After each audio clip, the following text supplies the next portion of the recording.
like that of a bird. Love is its head, and fear and hope are its two wings. When the head is healthy, the two wings will fly well. When the head is cut off, the bird will die. When either of the two wings is damaged, the bird will become vulnerable to every hunter and predator. Our love for Allah subhanahu wa ta'ala has to be there no matter what. So that's our head. That's the head of the bird. The love for Allah subhanahu wa ta'ala.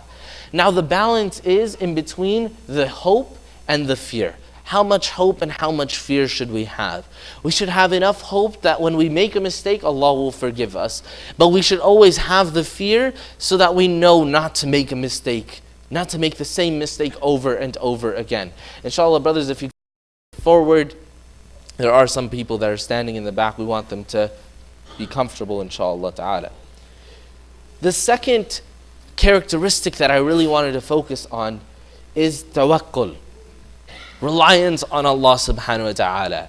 And this is something that's a very big struggle for especially my generation, the younger generation, the current generation, the ones that are born now. It's how much reliance do I have? How much tawakkul do I have? It's either you become the couch potato who sits at home and expects everything to come to him, expects Allah subhanahu wa ta'ala to constantly give him without him putting in any effort, or the other end where you're putting in all this effort and you expect the same reward. So if I throw in 100 hours of work, I expect 100 hours of compensation from Allah subhanahu wa ta'ala.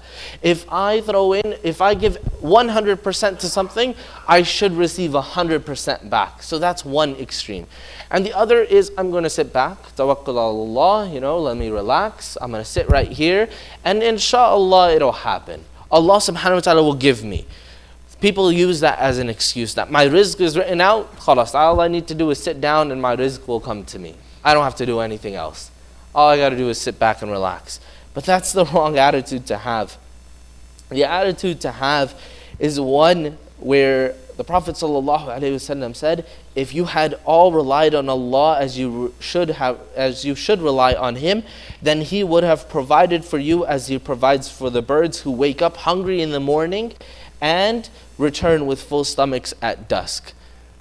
When talking about this, when I looked at this and when we analyzed this, the commentary that was made is that a bird wakes up hungry in the morning, but when it goes out all day long, it gathers food.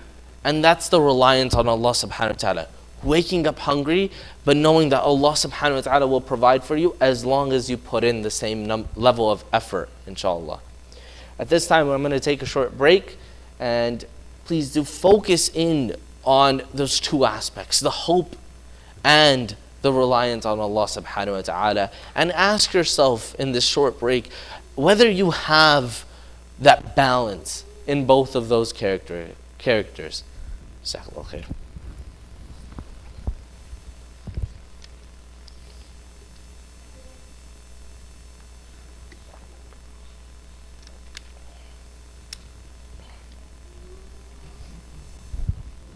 Bismillah ar-Rahman ar-Rahim. We're really talking about a very important aspect.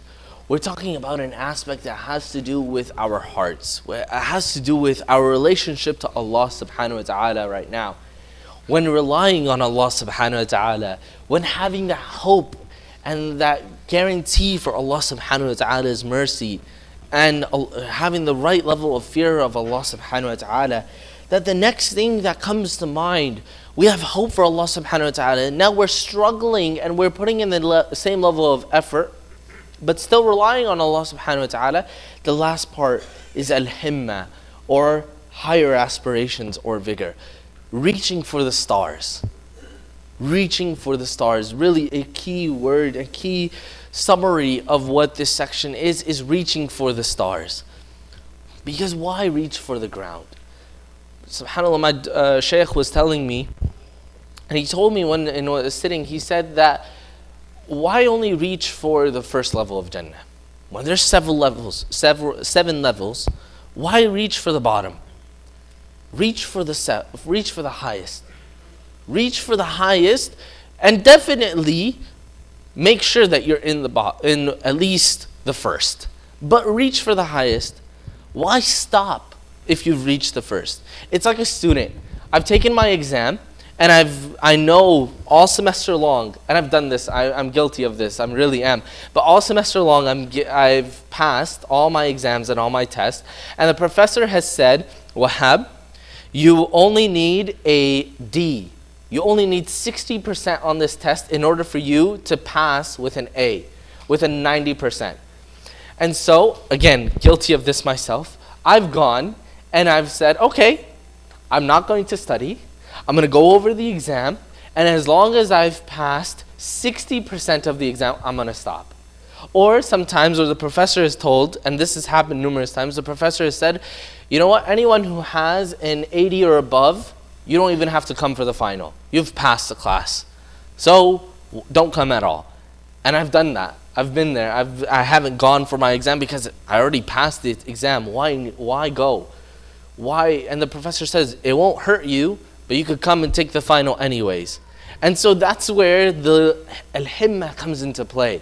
I should have that higher aspiration to reach for something that's higher. Why settle for a 90%? Why settle for an 80% when I can go for a 99 or 100?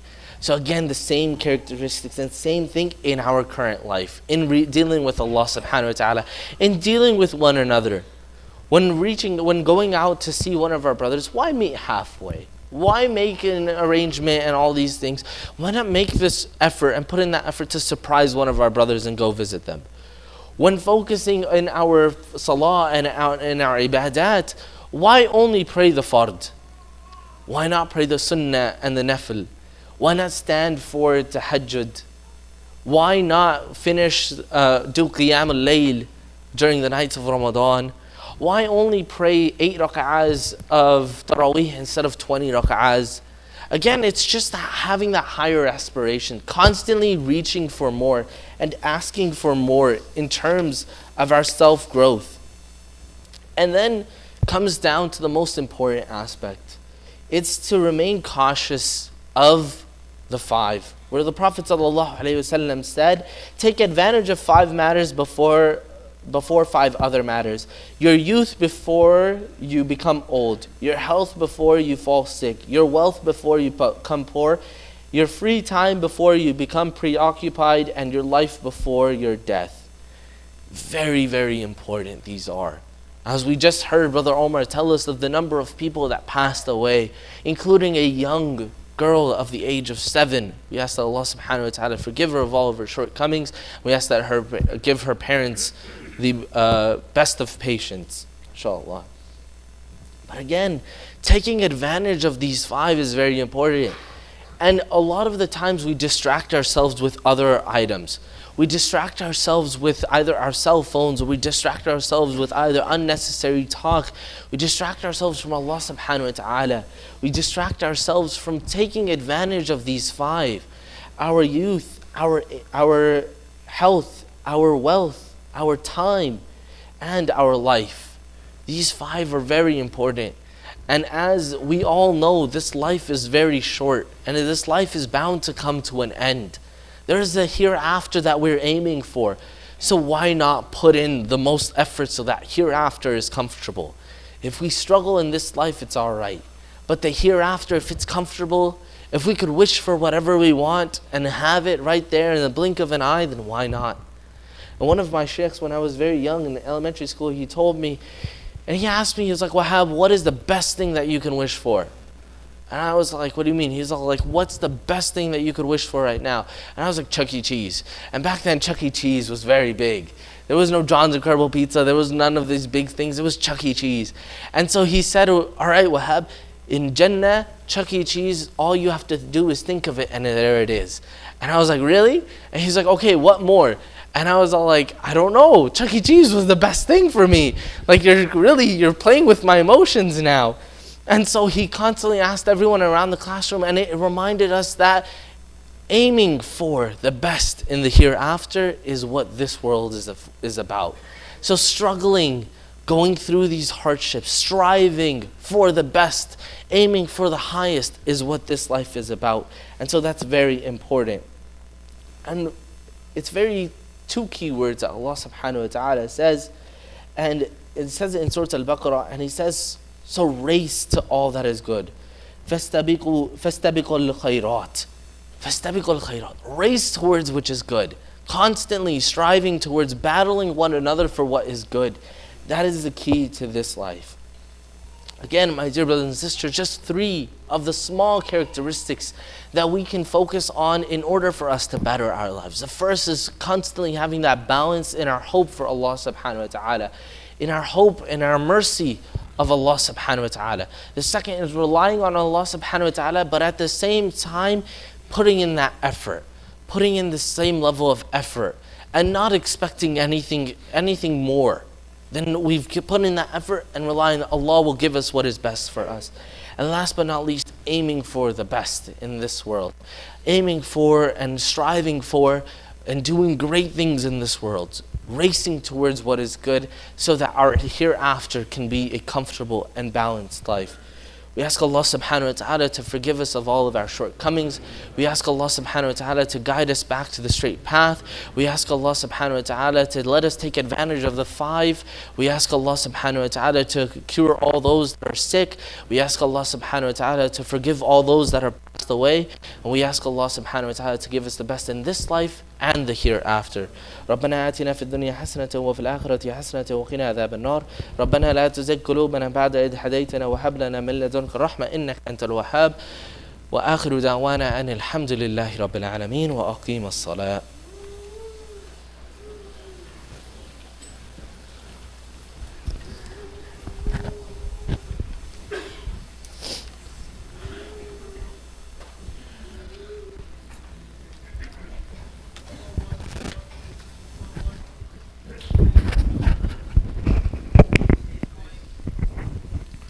الله أكبر الله أكبر الله أكبر الله أكبر أشهد أن لا إله إلا الله أشهد أن لا إله إلا الله أشهد أن محمدا رسول الله أشهد أن محمدا رسول الله حي على الصلاة حي على الصلاة حي على الفلاح حي على الفلاح قد قامت الصلاة قد قامت الصلاة الله أكبر الله أكبر لا إله إلا الله.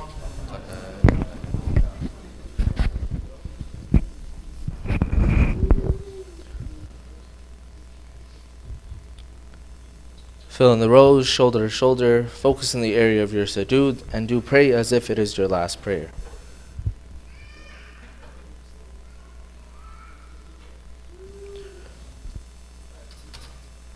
Allahu Akbar.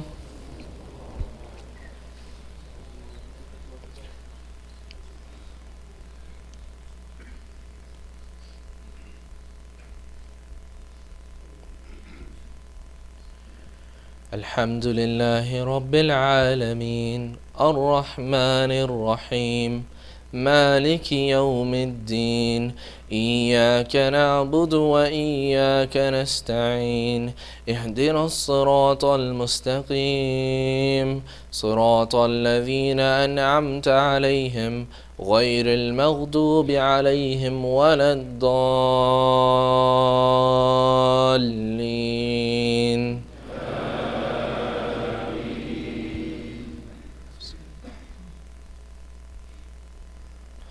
ألف لام ميم الله لا إله إلا هو الحي القيوم نزل عليك الكتاب بالحق مصدقا لما بين يديه وأنزل التوراة والإنجيل من قبل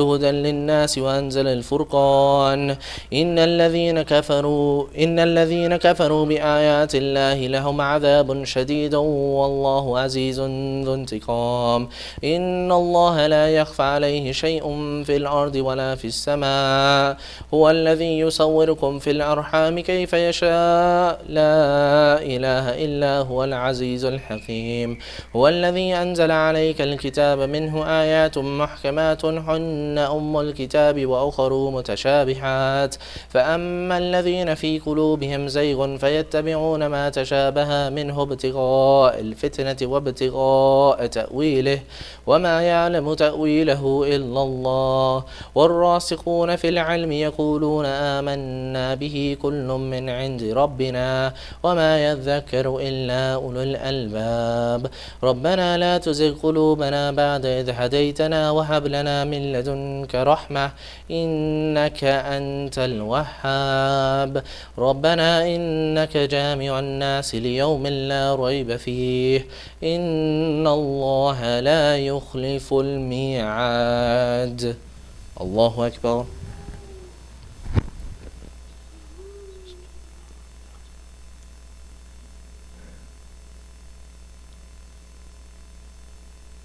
سمع الله لمن حمده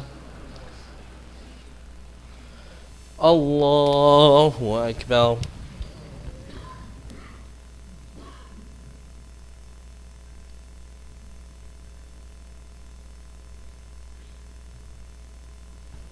الله أكبر الله أكبر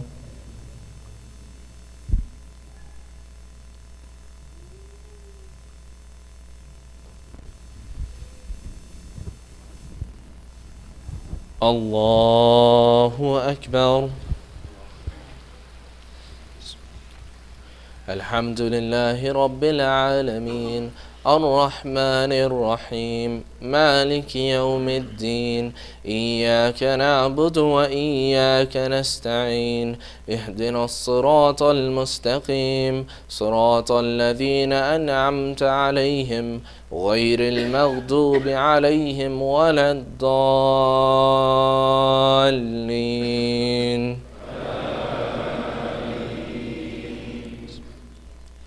قل هو الله أحد الله الصمد لم يلد ولم يولد ولم يكن له كفوا أحد الله أكبر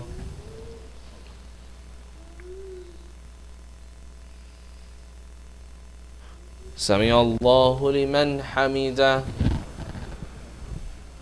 الله أكبر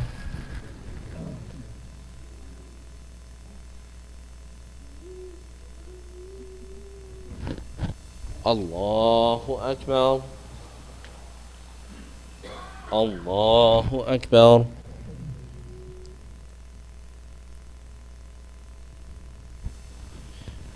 الله أكبر